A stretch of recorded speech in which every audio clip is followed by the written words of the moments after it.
Goods and service tax.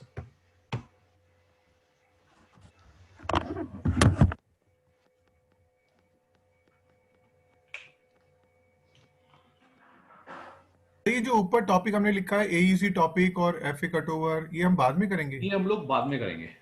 आप लोग Okay. पहले इस कंप्लीट अपना फिक्स्ड एसेट्स कंप्लीट करेंगे ओके उसके बाद। और एक्चुअली क्या होता है कि इस टॉपिक की ना सिर्फ ये ऑन डिमांड रहते हैं ये टॉपिक्स, ओके। बिकॉज अगर आपने फिक्स्ड एसेट्स ही नहीं पढ़ा है तो ये इसका कोई यूज ही नहीं है आपके लिए। आप अगर मुझे बोलेंगे यस आपने फिक्स्ड एसेट्स कर लिया है, then I'll take this topics. Sure sir got it. मैं ये टॉपिक्स 25% केसेस में पढ़ाता हूँ अगर मुझे डिमांड आती है तो। अदरवाइज यहाँ तक आते आते ना लोग एग्जॉस्ट हो जाते हैं। उनको लगता है कि पहले तो इतना नहीं पढ़ा था। समटाइम्स ऐसा भी हुआ है मेरे साथ, कुछ स्टूडेंट्स आए हैं जो पहले पढ़ के आए थे, वो कहते हैं पहले तो हमने इसका 10% पढ़ा था, उतनी में कंप्लीट हो गया था। सही है, तो हमने आपको पहले बता दिया था 2 दिन में ही। सर हमने तो 2 क्लास में जीएल खत्म कर चुके थे सब कुछ। तो ये चैलेंज आते हैं। तो कुछ टॉपिक्स ऐसे हैं जो आप अगर बिल्कुल रहेंगे उस सिचुएशन में पढ़ने के उस लेवल पे तो ही मैं पढ़ा पाऊंगा आप लोगों को। अदरवाइज ऐसे भी बिकॉज बहुत डेप्थ है, हर चीज मैं तब पढ़ा पाऊंगा जब मुझे रिस्पॉन्स आएगा वहां से।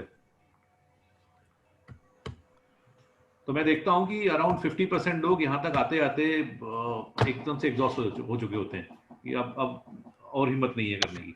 जो इसके आगे जाते हैं ना वो लोग कुछ बेटर करते हैं। चलिए सर, इसी बात पे उम्मीद है हमारी।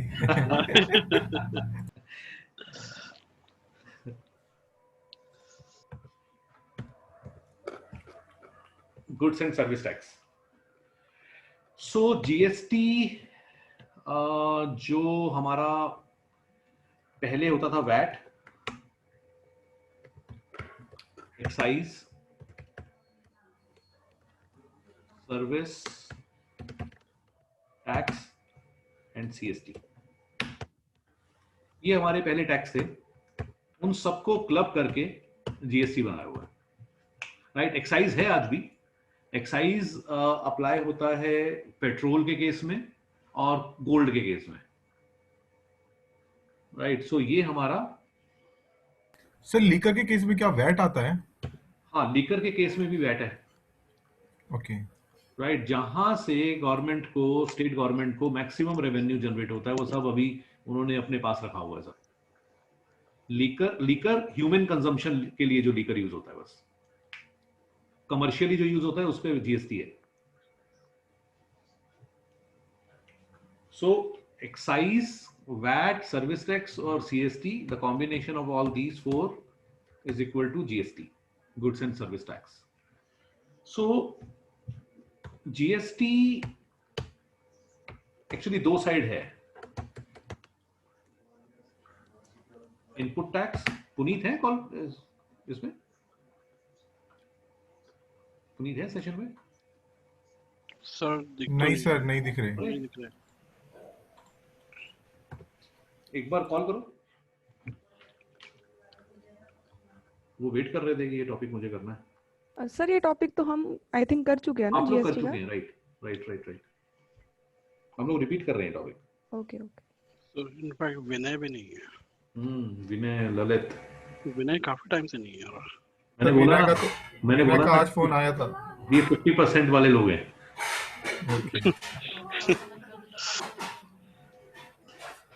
क्या बोल रहा है विनय? विनय आज कह रहे थे आएंगे, वो तो कुछ बोले नहीं, कहते मैं बिजी चल रहा हूँ। मैंने कहा, कहता आज तो आऊंगा, फिर आए नहीं हो आज भी। एक्चुअली ना क्लासेस ज्वाइन करना इंपॉर्टेंट नहीं है, तो उसके बाद की जो हार्डवर्क है ना वो इंपॉर्टेंट है।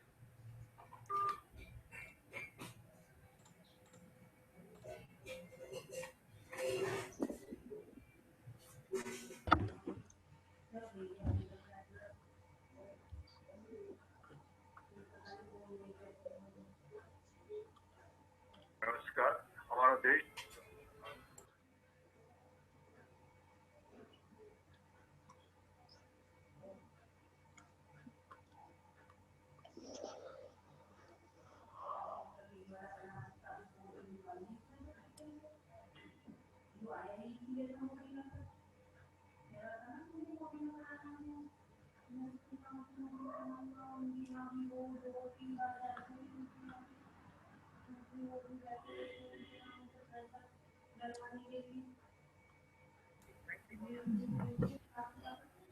सर पुनीत तो नहीं आ रहे, उनको मैंने कॉल किया, वो कह रहे मैं बिजी हूँ, ड्राइव कर रहा हूँ, तो मैं वीडियो से करूंगा। ठीक है। इनपुट टैक्स, इनपुट जीएसटी और आउटपुट जीएसटी, इसको मैं टैक्स की जगह जीएसटी करता हूँ।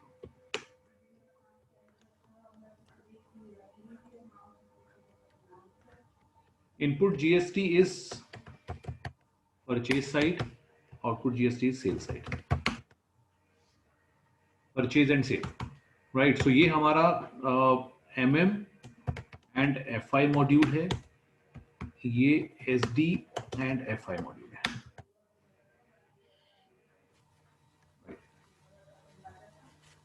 तो हमारे पास सपोज एक कंपनी है, उसमें हमारा plant 1, plant 2, plant 3, plant 4।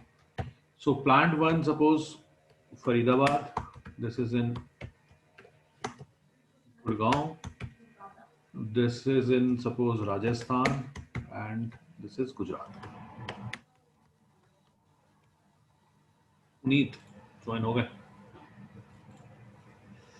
And this is in Delhi suppose. So ये हमारा सपोज कंपनी स्ट्रक्चर है, right. So Gurgaon, Faridabad, Rajasthan, Gujarat and Delhi. So यहां पर हम कितने जीएसटी नंबर हम मैक्सिमम अप्लाई कर सकते हैं, या मिनिमम कितने जीएसटी नंबर होना चाहिए हमारे पास? तो 1 और 4 नहीं, जीएसटी नंबर हमारे पास या तो 3 होंगे, 3 या 4 होंगे, या 5 होंगे।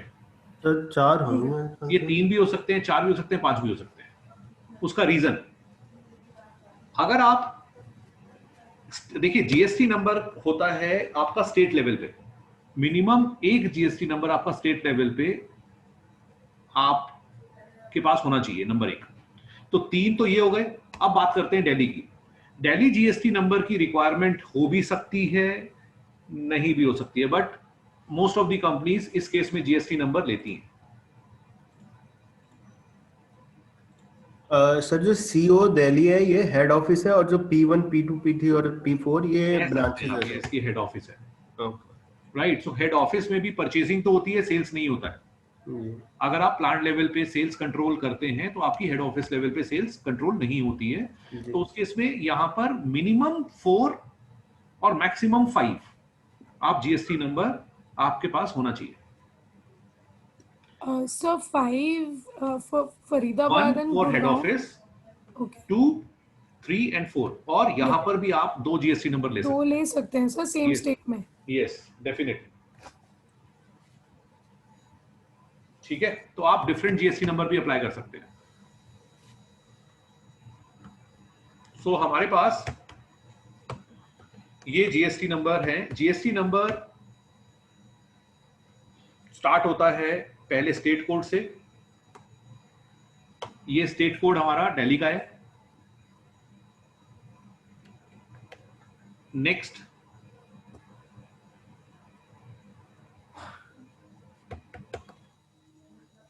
ये, देन पैन नंबर। हाँ, ये पैन नंबर है। उसके बाद में नेचर ऑफ बिजनेस बताता है वो आपका, राइट। सो ये हमारा जीएसटी नंबर का प्रॉपर कोड है। तो ये फॉर्मेट, एक सेकंड होल्ड करिए। अविनाश जी बताइए। हाँ जी सर बताइए। और वो दिख भी रहा है हमको, उसमें आ रहा है कॉकपिट में। Perfect sir. अच्छा अच्छा अच्छा अच्छा अच्छा अच्छा अच्छा।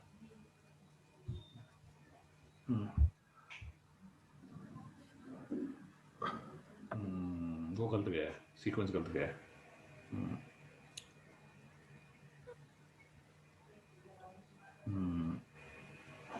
तो कॉकपिट में देख लिया उन्होंने?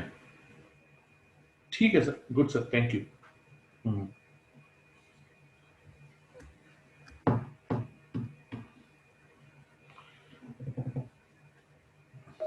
ठीक है sir, right sir, thank you sir. Sorry, क्या कह रहे थे अभिषेक? तो ये जीएसटी का जो फॉर्मेट है, शुरू में स्टेट का कोड, फिर पैन नंबर, यस, और उसके आखिरी में nature of business. Nature of business है। तो यहाँ पर जो आपने जैसे ZV जस्ट फॉर, ये ऐसे ही लिखा हुआ है क्या किसी प्रॉपर, मतलब जो मुझे याद आया मैंने लिख दिया। सर क्या है ZV, किसका कौन सा नेचर है वैसे? ये मुझे एक बार चेक करना पड़ेगा। ओके, चलिए लास्ट में बिजनेस कैसे डिफाइन होता है, मतलब किस तरीके से इसमें जीएसटी में? जैसे आप बोले थे ना कि स्टार्टिंग में स्टेट कोड, न्यूमेरिक, फिर बाद में मतलब सॉरी अल्फाबेट, बाद में न्यूमेरिक, बाद में बिजनेस का नेचर डिफाइंड होता है, तो वो किस तरीके से होता है? मैंने जीएसटी नंबर देखा। नेचर मतलब आईटी है क्या, मैन्युफैक्चरिंग है, क्या है? ओके, अगर आईटी है तो आईटी लिखा होता होगा। नहीं नहीं, ऐसा कुछ नहीं। Information technology. एक सेकंड,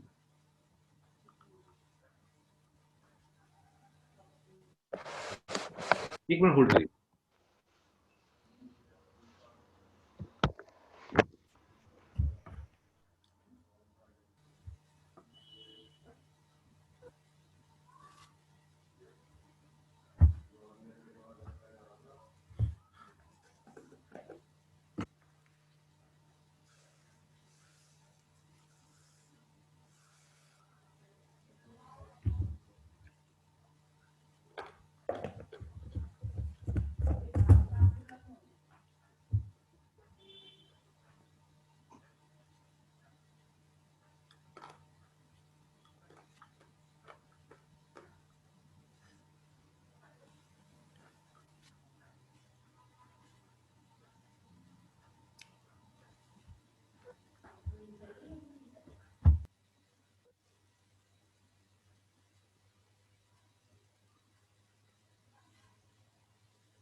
Okay.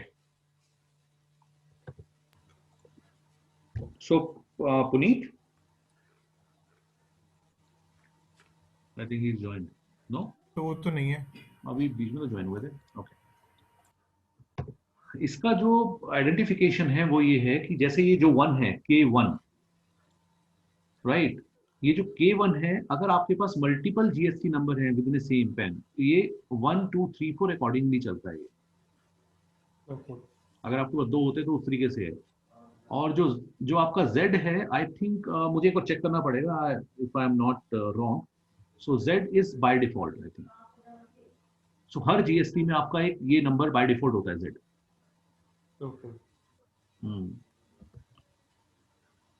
एक बार इसको देखना, गूगल पे आपको मिल जाएगा, इसका प्रॉपर बाइफर्केशन मिल जाएगा। सो मैं इसका एक बार आपको टेबल बताता हूँ कि जीएसटी 2 तरीके से रहता है। अगर हम जीएसटी परचेज, इसमें 2 तरीके से हैंडल होता है। नंबर 1, डिडक्टेबल, एक होता है non deductible. Deductible and non deductible.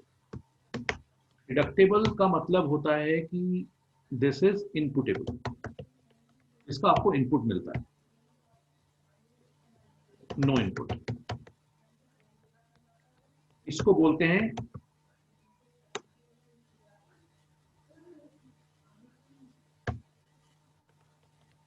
Eligible GST, ineligible GST.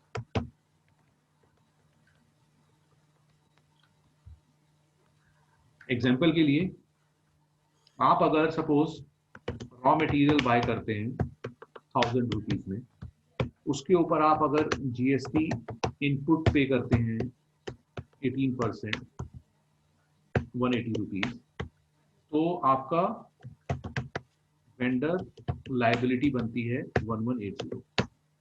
Hold करिएगा सर, मैं कॉल करता हूँ आपको, मैं कॉल करता हूँ सर जरा सेशन में। Vendor liabilities 1180। तो यहाँ पर जो रॉ मटेरियल कॉस्ट है वो है कितना?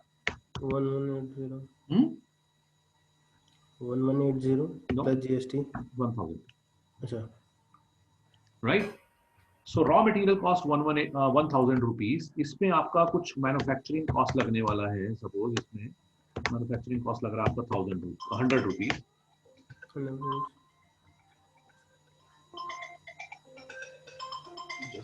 अंकित कुछ अर्जेंट है?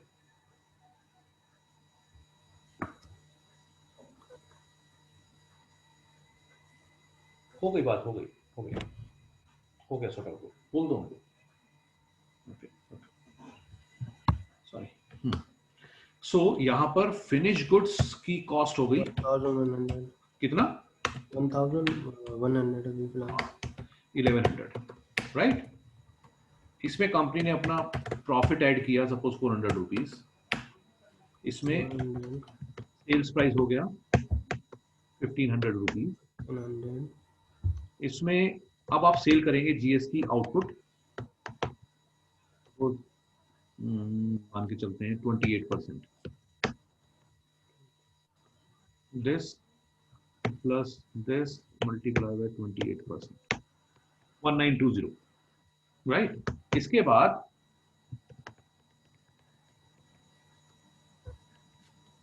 रिसीवेबल्स, कस्टमर रिसीवेबल्स हो गए दिस प्लस दिस। 3420 रुपीज आप कस्टमर से चार्ज करेंगे। एक सेकंड, मैंने कुछ गलत तो नहीं किया?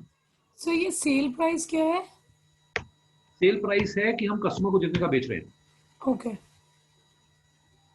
राइट?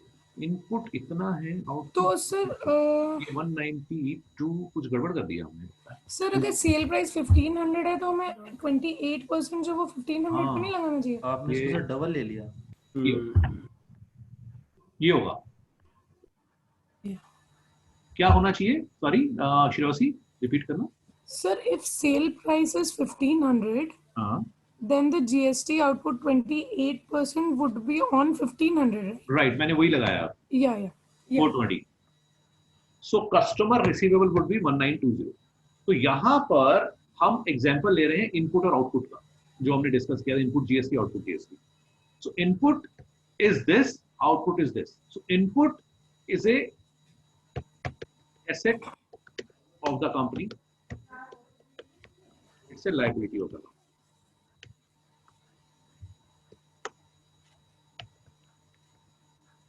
So इसके जो जीएल बनते हैं, ये लाइबिलिटी में जीएल बनता है, ये एसेट्स में बनता है। तो अब अगर सपोज आपने जितना मटेरियल खरीदा उसके अगेंस्ट में जितना आपने मैन्युफैक्चर किया और सेम आपने उसको सेल कर दिया, तो जितना आपका लाइबिलिटी है उसमें से अपना एसेट्स को माइनस करेंगे, डिफरेंस अमाउंट गवर्नमेंट को पे करेंगे।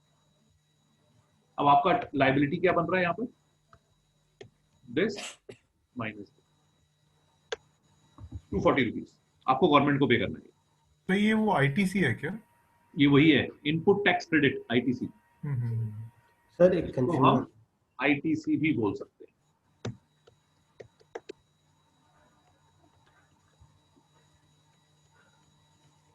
सो ये टर्म ही इनपुट टैक्स क्रेडिट है, या अगर हमारा आउटपुट ज्यादा हो, जैसे इस केस में हमारा आउटपुट ज्यादा है, लाइबिलिटी हमारी 420 है, तो जो फाइनल ये इम्पैक्ट आपका 240 आईटीसी है।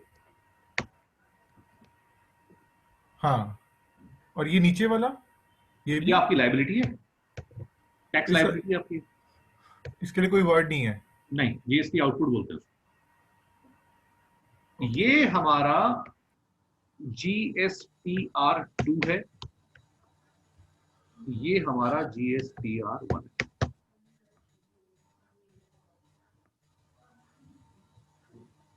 राइट? तो वो केस भी हो सकता है ना कि हमारा इनपुट टैक्स हमारा ज्यादा है और हो सकता आउटपुट है। टैक्स कम है। हो सकता है। तो उस केस में आपका जो आईटीसी है, जो इनपुट टैक्स है आपका, that is more than your liability. Okay, तो उस केस में आप पे नहीं करेंगे कुछ, उसको कैरी फॉरवर्ड करेंगे जितना भी आपने एक्स्ट्रा, जितना भी एक्स्ट्रा आपके पास एसेट्स में है। ओके। उसको तो क्लेम नहीं करते कभी भी जीएसटी वापस? क्लेम, सॉरी, मतलब गवर्नमेंट से जैसे इनकम टैक्स रिटर्न हो जाता है, नहीं, जीएसटी ना रिटर्न ना नहीं ना होता? ना ना ना, गवर्नमेंट, ये आपने माल बेचा है, उसका जीएसटी आपने कस्टमर से लिया है, आपने माल खरीदा है, वो आपने वेंडर को पे किया है। ऐसा बहुत केसेस में होता है कि आपका क्रेडिट इंक्रीज होता जा रहा है। सपोज आप कोई प्रोडक्ट बनाते हैं जिसको 5 साल बाद आप सेल करेंगे, तो वो एक्यूमुलेट होता जाता है आपका सारा क्रेडिट। सर पूछनी है मेरे को, if I am not wrong, हमने यहाँ पे रॉ मटेरियल परचेज करा जिसपे जीएसटी लगा 18%। यहाँ पे हमने वेंडर जो है, वेंडर लायबिलिटी हमारी मतलब कि ये हो गया 100 और फिर रॉ मटेरियल कॉस्ट हमारी 1000 रुपए थी, हमने इस पे मैन्युफैक्चरिंग लगाई 100 रुपए की। एफजी कॉस्ट मतलब टोटल जो हो गया फिनिश गुड्स ये हमारा 1100 का हो गया। प्रॉफिट हमने इस पे 400 रुपए लगा दिए, सेल प्राइस हमारा 1500 बैठ गया। तो इसमें आउटपुट जो लगाया है, जब हम इसको बेच रहे हैं माल को, हमने इस पर 28% जीएसटी जो लगाया वो है ना। होल्ड करिएगा एक second sir, I think it's done. Sir बताइए सर बताइए।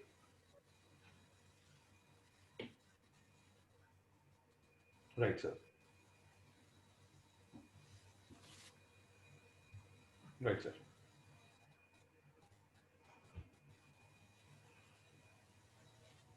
एक ही टीआर है ना सर? अच्छा ओके, जो आपके हाँ सर, जिस सीक्वेंस में आपको दिया गया है ना सर, वही सीक्वेंस में आप भेज सकते हैं सर। सीक्वेंस हम डिफाइन कर सकते हैं असेंडिंग ऑर्डर में।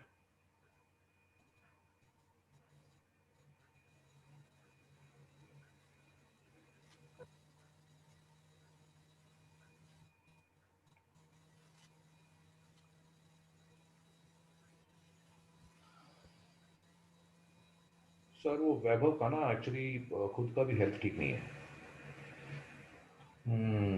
बिकॉज वो थोड़ा कांटेक्ट में आया है ना वो, तो उसकी वजह से उसको भी कोल्ड और प्रॉब्लम हुआ है उसको। तो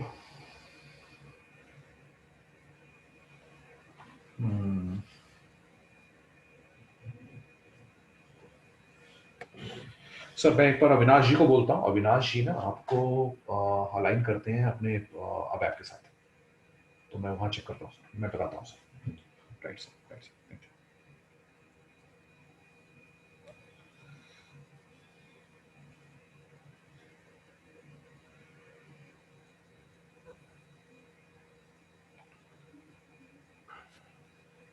सर एक्चुअली क्या है, जैक्सन का ना काफ़ी सारा टीआरस हो गया है, जो पीछे उन्होंने 3-4 दिनों में जो भी एक्टिविटीज़ की हैं हमने।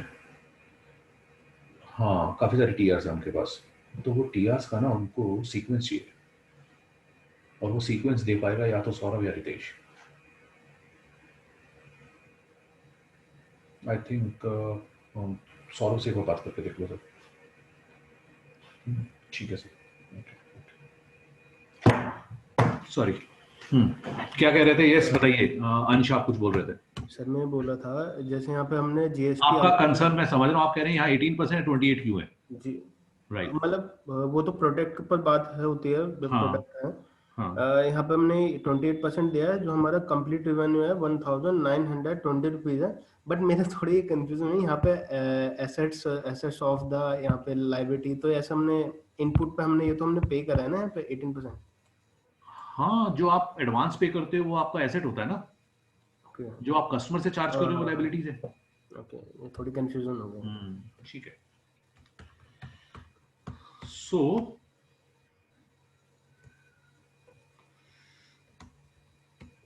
तो इसमें हमें बाद में एक अंडरस्टैंडिंग हम लोग लेंगे कि इनपुट और आउटपुट, डिडक्टेबल और नॉन डिडक्टेबल में डिफरेंस क्या होता है। डिडक्टेबल क्या होता है? जहां पर आपको इनपुट मिलता है, जिसका आईटीसी मिलता है।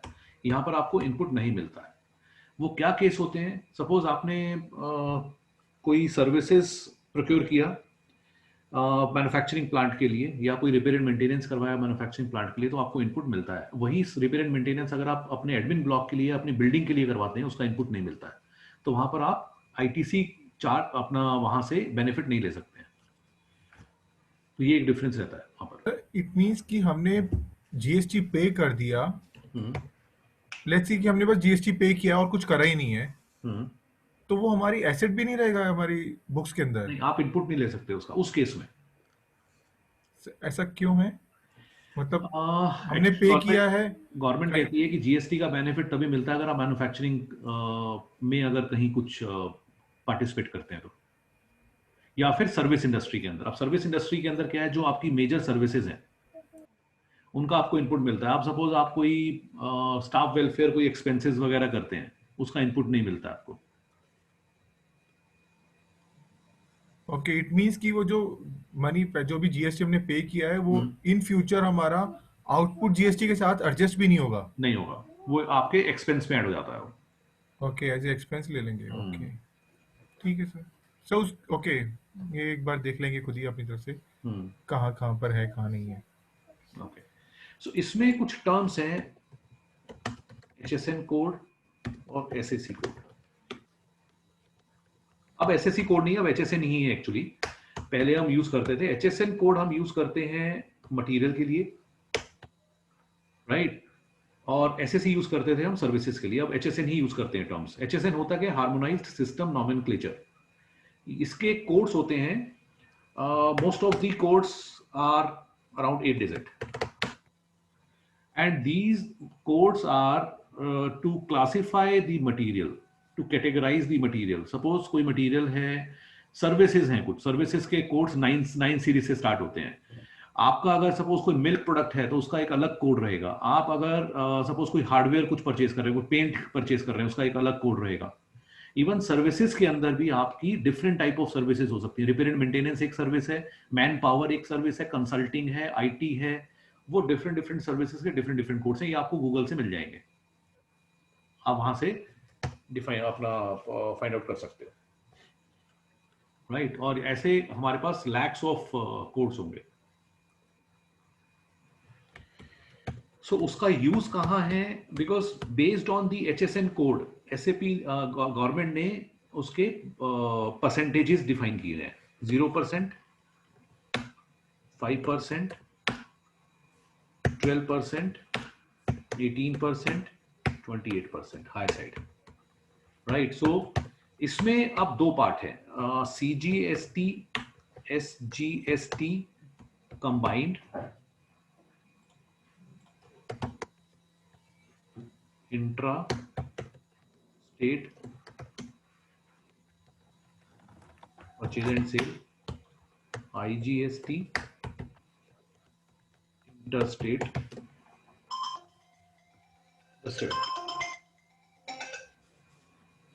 मुझे 1 घंटा लगेगा आता।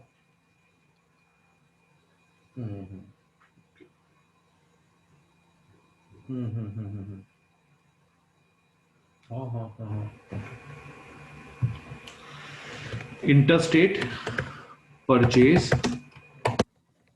से सीजीएसटी, एसजीएसटी और आईजीएसटी ये कॉम्बिनेशन में रहता है, ये सेपरेट रहता है। Intra state purchase and sale, inter state purchase and sale. तो यहां पर भी परसेंटेज अकॉर्डिंगली डिफाइन होता है। 5% means divided by 2, this 2.5, this 2.5, 12, 6 plus 6, 9 plus 9, 14 plus 14। तो इस तरीके से डिफाइन है, राइट। नहीं, वो तो सेंटर और स्टेट का है ना, तो ये वही है ना, जो दो आप बोल रहे हैं इनको इनमें डिवाइड होगा ना। नहीं, सीजीएसटी, एसजीएसटी, सीजीएसटी 2.5, एसजीएसटी 2.5। हाँ, ये ठीक है। Right. और ये कंबाइंड जो है वो ये कंबाइंड आपका कंबाइंड लगेगा, ये इंटरस्टेट पे कंबाइंड रहेगा। ओके, तो उस कंबाइन के केस में लेट्स से कि हमने इंटर स्टेट ही लिया है, तो वो सारा सेंटर को, सॉरी स्टेट को क्या जाएगा और सेंटर को क्या जाएगा किस केस में सर? अगर आईजीएसटी या इंटर स्टेट या लेट्स से कि हमने आपका मारा पूरा स्टेट सेंटर के पास जाता है, और फिर सेंटर से स्टेट को मिलता है। वो यस। ओके, ठीक है सर। तो ये हो गया हमारा। नाउ कुछ टर्म्स हैं इसमें, वो टर्म्स हैं e-way bill, invoice, annexure 1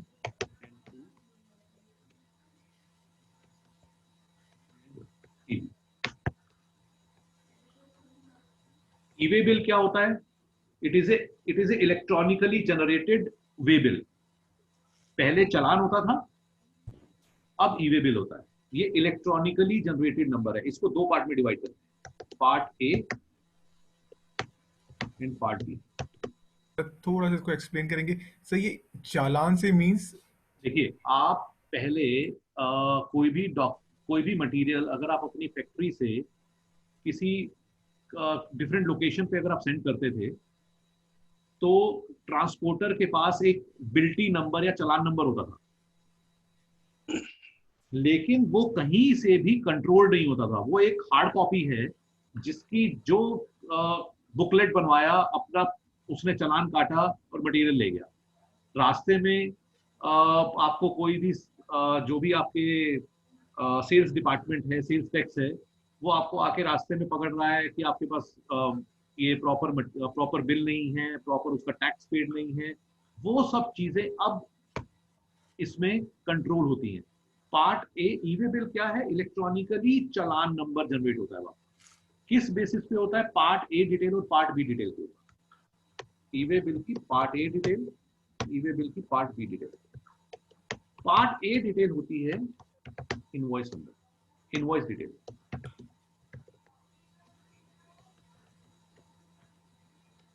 plus transporter ID.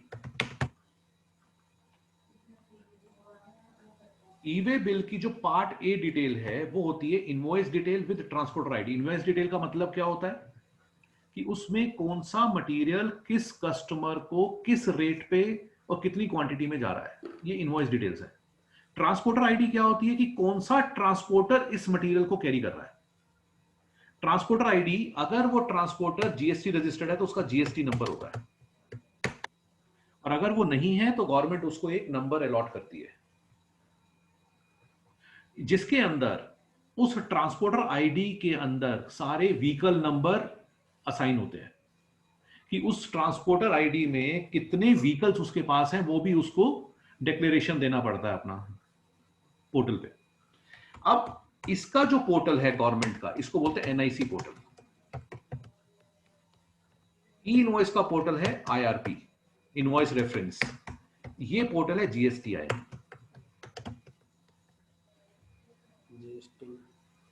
GSTN portal, जो आज तक आपने सुना होगा, जहां पर हम सब अपना सेल और परचेज डालते हैं। सेल डालते हैं, परचेज ऑटोमेटिकली आता है। पार्ट बी डिटेल में क्या होता है? Vehicle number, transporter, transport mode, ये कुछ डिटेल रहती हैं, प्लस ट्रांसपोर्टर डॉक्यूमेंट नंबर होता है, प्लस डेट होती है। ये सब डिटेल्स पार्ट बी की रहती है। ये क्या रहता है? Part A is a provisional number of e-way bill,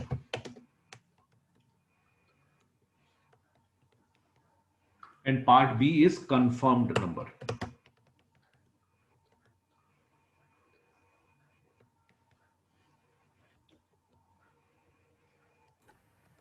Provisional number, convert,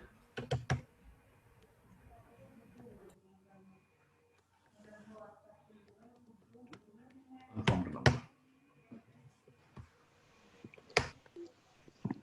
sir इसमें कोई थ्रेशोल्ड लिमिट भी होता है क्या कुछ? हाँ, अभी हम आते हैं उसके ऊपर। इसमें हमारे पास थ्रेशोल्ड लिमिट होता है 50K का। अगर आपका मटेरियल मोर देन 50,000 रुपीज है तो आपका ई-वे बिल रिक्वायर्ड है। Okay, right? अगर आपका material cost, total material cost जो कि आपकी इनवॉइस के अंदर डिफाइंड है, अगर उसकी कॉस्ट मोर देन 50,000 है तो ई-वे बिल रिक्वायरमेंट है। प्लस इसमें एक और भी रहता है, इसमें डिस्टेंस भी होता है, distance from origin to destination. Plus distance के बेसिस पे डेज भी डिफाइन होते हैं, गवर्नमेंट ने डिफाइन किया है। If distance is in between 0 to 100 kilometres, तो आपका जो ईवे बिल वैलिडिटी है वो 1 डे है। सेम केस अगर वो मोर देन 100 किलोमीटर्स है तो फिर उसने डिफाइन किया है 2 days आई थिंक। उसको एक बार आपको गूगल पे सर्च करना पड़ेगा, उसकी वैलिडिटी आपको मिल जाएगी। If it is more than 2000 kilometres तो आई थिंक कुछ 5 या 6 दिन डिफाइन किए गए हैं। सर ये 50 के जो है ये मतलब with in the state, inter state और दोनों केस दोनों में। तो सर ये जो ईवी बिल है जो भी है ये just a document to carry goods transport for transportation purpose, that's it? Yes, because you have to give the declaration to government. So this material you are taking it and sending it to this place. Just a minute. हाँ जी अविनाश जी।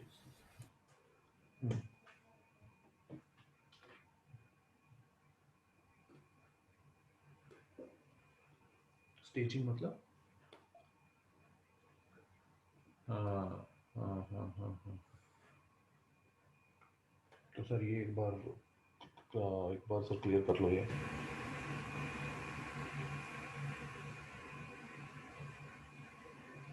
ठीक है, एक बार आप सुनील जी को inform कर दो। हाँ ठीक है।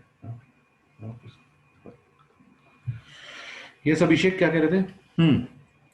तो सर इसके अंदर टैक्स की कोई इन्फॉर्मेशन नहीं होती ईवी बिल में कि अगर हम कैरी कर रहे हैं और कोई हमको मे बी सेल्स डिपार्टमेंट या कोई भी हमको बीच में पकड़ता है? देखिए क्या है, अगर ईवे बिल होगा तो 99% केसेस में ई इनवॉइस भी होगा, क्योंकि ई इनवॉइस का मतलब क्या है? Electronically generated invoice. अभी क्या होता था, मैनुअली बनाते थे अपनी मर्जी से, उठा के मटेरियल भेज दिया, पता ही नहीं है मटेरियल हमारा जा रहा है मटेरियल किसी कस्टमर को, हम दिखा रहे हैं स्टॉक ट्रांसफर।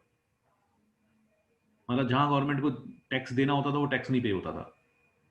अब ये मान के चलो कि अब 99% केस में गवर्नमेंट ने वो जितने भी जो प्रॉब्लम्स थे जीएसटी रिलेटेड वो सब कंट्रोल कर दिए।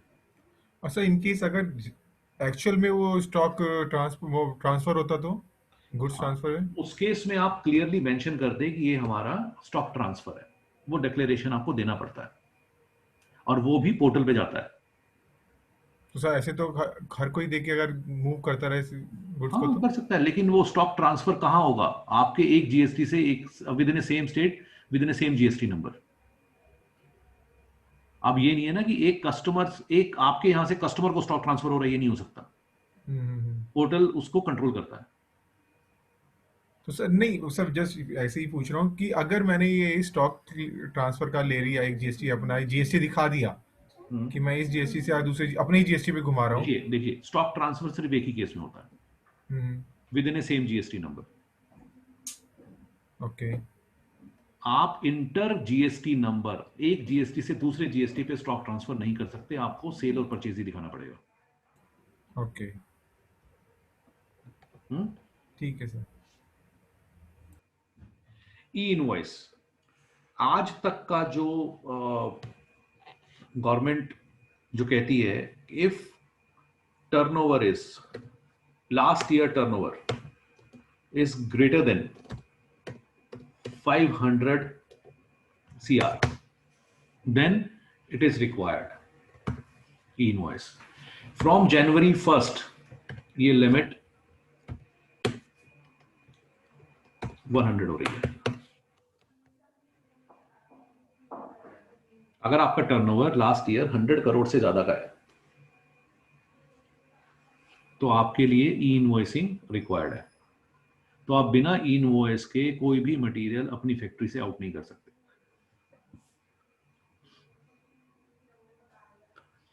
एनेक्चर 1 एनेक्चर 2 ये हमारे जीएसटीआर 1 एंड जीएसटीआर 2 है। और 3B क्या होता है? ये हमारी एक्चुअली लायबिलिटी डिफाइन करता है कि कितना लायबिलिटी एक्चुअली है आपका। If GSTR 1 is greater than GSTR 2 then it's a liability. If vice versa ये आपका कैरी फॉरवर्ड होगा नेक्स्ट पीरियड के लिए। सर जीएसटीआर 1 तो हमारा सेल होता है। सेल, ऊपर हमने सेल 1 को सेल लिखा है। ओके ठीक है।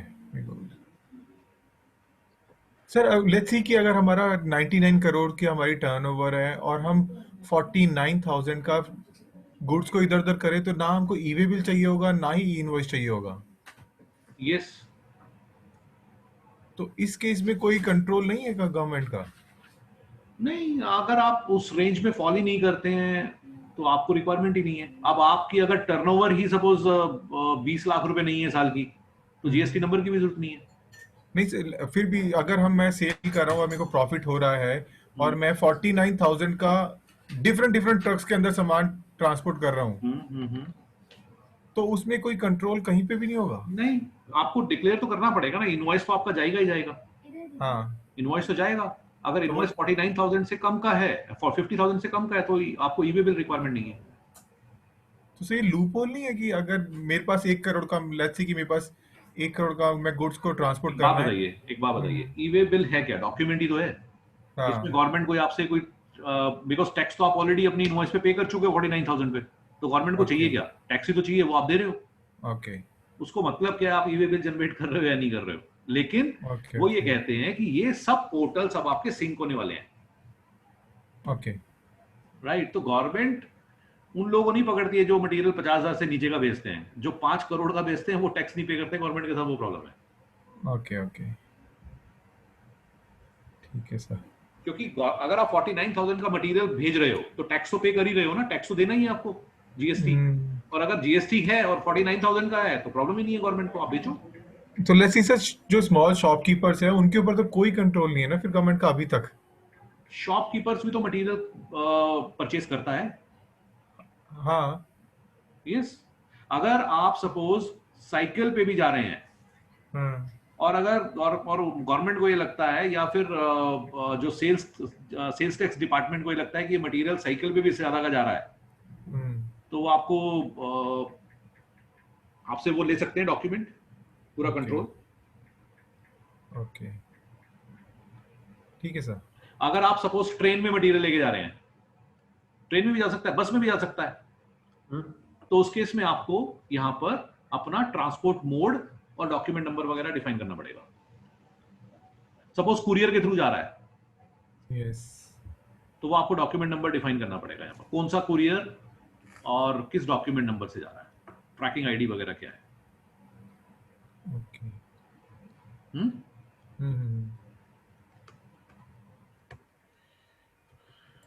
ओके। अब परचेज और सेल्स में क्या क्या बिजनेस प्रोसेस होते हैं जहां जहां पर जीएसटी अप्लाई होता है।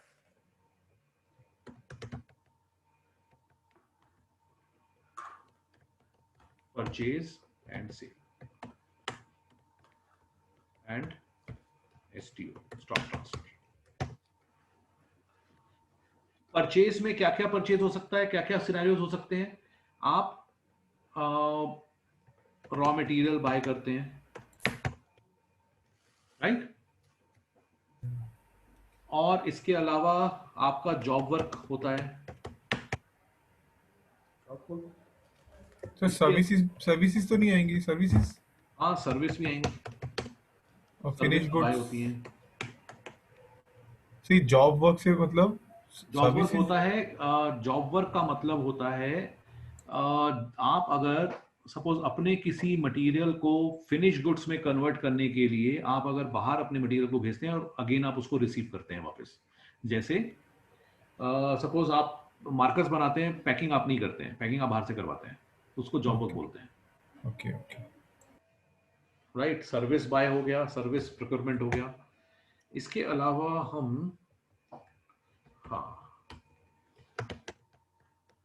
Interstate, intrastate no GST required,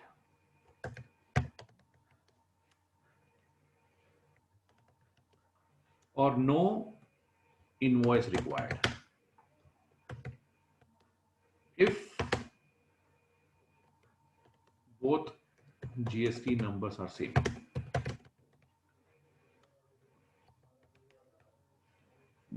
और इंटर स्टेट में यस आपको जीएसटी रिक्वायर्ड। अब सेल के केस में क्या क्या सिनेरियोज होंगे?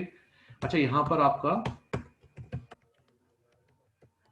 सेल्स रिटर्न भी हो सकता है। सेल्स के केस में क्या होगा? सर एसटीओ किस चीज को डिनोट कर रहा है? Stock transfer order. अच्छा, stock transfer order. FG sale, service sales,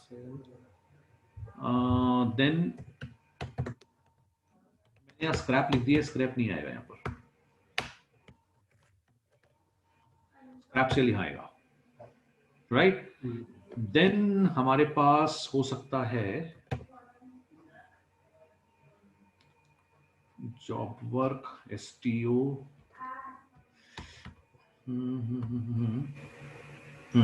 So services again, export, services sales करना. हाँ सर्विस सेल हो गया, Okay. FG sale, service sale, scrap sales, export.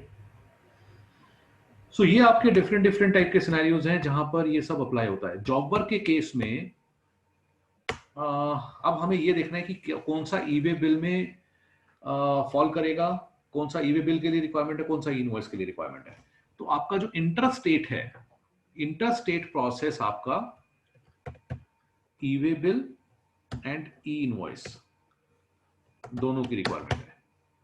यहां पर आपका ई वे एक बिल, बार ये इंटर स्टेट और इंट्रा स्टेट की एक बार एक बता दीजिए जरूर। अगर आपके पास सपोज एक स्टेट से, आपके दो स्टेट्स में दो डिफरेंट प्लांट्स हैं विद डिफरेंट जीएसटी नंबर, तो बिकॉज अगर डिफरेंट स्टेट है तो डिफरेंट जीएसटी नंबर ही होगा। तो उस केस में अगर आप मटेरियल ट्रांसफर कर रहे हैं तो इंटर स्टेट हो गया वो।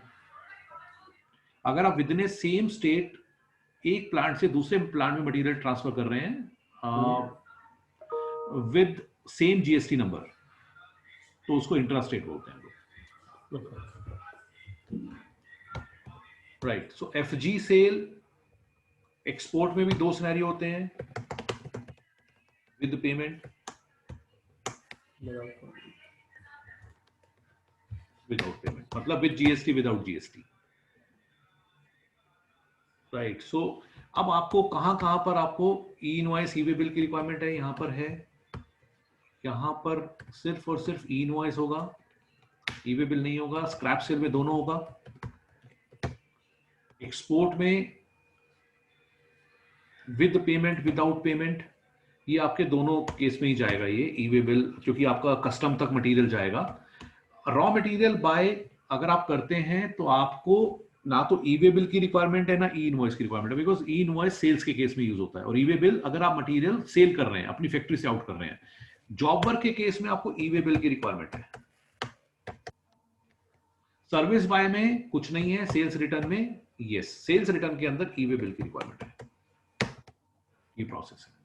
तो हमें बिजनेस प्रोसेस वाइज क्या क्या ई वे बिल, ई इनवॉइसिंग का रिक्वायरमेंट है वो हम यहां पर डिस्कस कर रहे हैं। अब हम लोग आते हैं एसएपी पर्सपेक्टिव। ये तो ओवरऑल हमारा एक बिजनेस प्रोसेस अंडरस्टैंडिंग थी कि एक्चुअली जीएसटी होता क्या है। अब हम बात करेंगे एसएपी की। एसएपी के अंदर कॉन्फ़िगरेशन,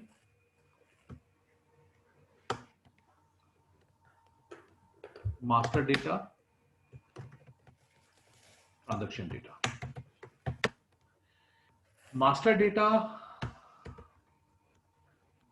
सबसे पहले मास्टर डेटा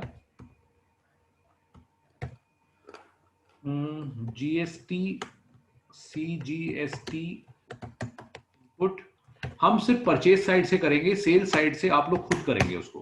क्योंकि क्या होता है कि जो परचेज वाला पार्ट है, जो एक्टिविटीज, जो भी स्टेप्स हम फॉलो करेंगे फाइनेंस मॉड्यूल के लिए, वही सेम स्टेप्स आपके एमएम मॉड्यूल के लिए यूज होते हैं।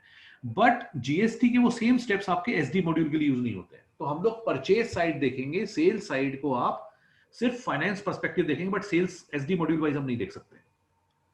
तो आपको फाइनेंस मॉड्यूल पर्सपेक्टिव आपको जीएसटी अभी करना है, वो जो कि परचेज है।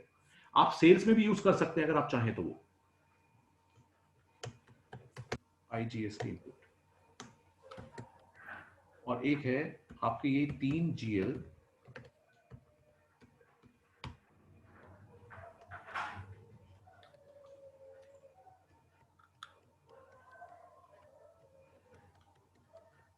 ये भी होगा।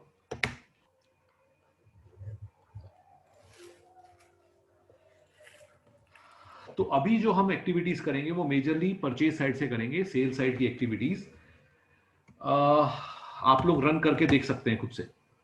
मैं आपको थोड़ा सा आइडिया दे दूंगा कैसे क्या करना है उसमें। उसके बाद में एक सिनेरियो हमारा और होता है, मैं एक सिनेरियो और इसमें डिस्कस कर लेते हैं, RCM.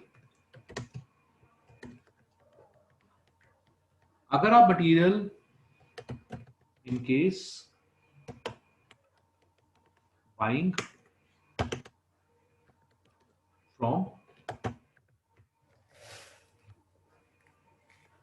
Unregistered dealer, unregistered dealer मतलब जो जीएसटी रजिस्टर्ड नहीं है, उससे अगर आप कुछ बाय कर रहे हैं तो वो आरसीएम का केस होता है। Sir full form of RCM? Reverse charge mechanism. Okay. Reverse charge mechanism, यहां पर मैं इसका आपको थोड़ा सा एक बार अकाउंटिंग भी बताता हूं। परचेज साइड का अकाउंटिंग, एक्सपेंस और stock debit, GST input debit credit, ये परचेज का है, परचेज विद आरसीएम। इस केस में क्या रहता है कि आप लायबिलिटी भी बुक करते हैं और उसका इनपुट भी बुक करते हैं। जैसे मैं इसका चलिए अमाउंट भी डाल देता हूं यहां पर,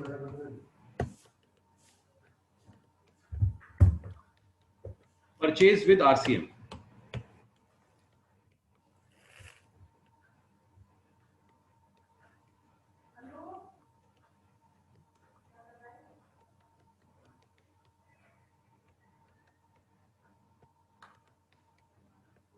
ये एंट्री होता है। सो यहां पर आपका इनपुट भी बुक हो गया और आउटपुट भी बुक हो गया। गवर्नमेंट कहती है कि अगर आप अनरजिस्टर्ड डीलर से बाय कर रहे हैं तो आप पहले हमें पे करेंगे, बाद में उसका इनपुट ले लेंगे, सो दैट गवर्नमेंट के यहां पर प्रॉपर रिकॉर्ड जनरेट हो गया, रिकॉर्ड मेंटेन हो गया उसका कि आप कितना अनरजिस्टर्ड वेंडर से मटेरियल बाय करते हैं। तो ये आरसीएम का केस है। अब हम आते हैं सेल के केस में। सेल में आपका customer debit, sales credit, output GST credit,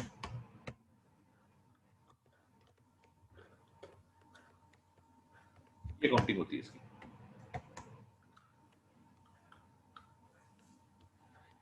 तो यहां पर हम सर सेल्स टू आरसीएम कुछ नहीं होता क्या? नहीं, परचेज के केस में होता है।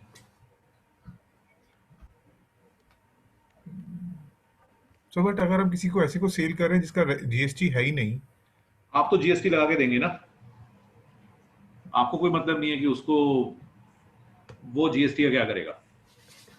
ओके। आप जीएसटी लगा के देंगे उसको, वो अपने वहां पर उसको विदाउट टेकिंग इनपुट वो पूरा एक्सपेंस बुक कर देगा। हाँ, तो सर गवर्नमेंट के रिकॉर्ड्स में वो मिसमैच नहीं हो जाएगा कि हमने एक जीएसटी से हमने वो मतलब हमने पे कर रखा है, देखिए क्या है, ले रखा है? गवर्नमेंट को आप अपनी सेल्स पे करेंगे, ओके वो आगे उसका इनपुट चार्ज करेगा या नहीं करेगा वो एक उसका कंसर्न है, ओके, वो ठीक है कस्टमर का सर। कंसर्न है। हाँ हाँ हाँ, ठीक है सर।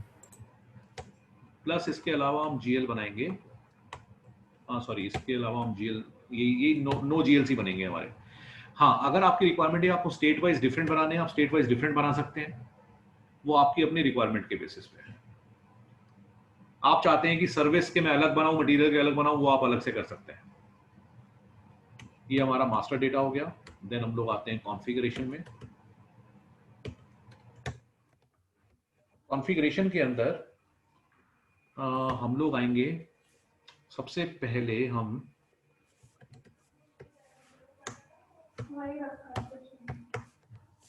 कंडीशन टाइप्स के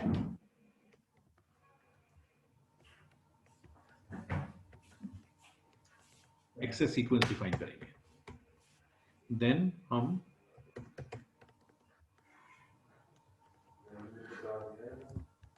टैक्स प्रोसीजर डिफाइन करेंगे।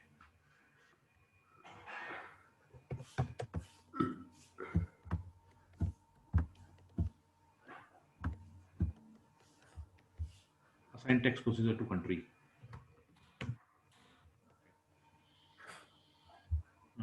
Then हम कंडीशन टाइप्स के पहले बाद हम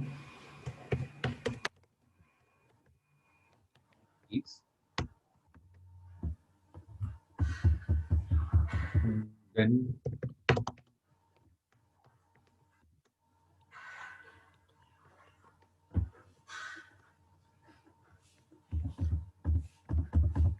find tax codes.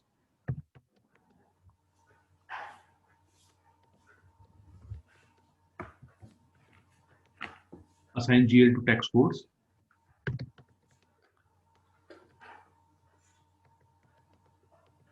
Define percentages.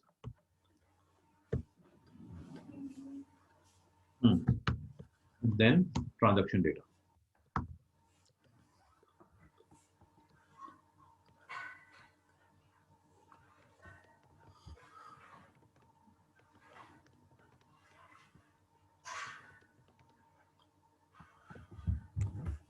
Vendor and customer invoice.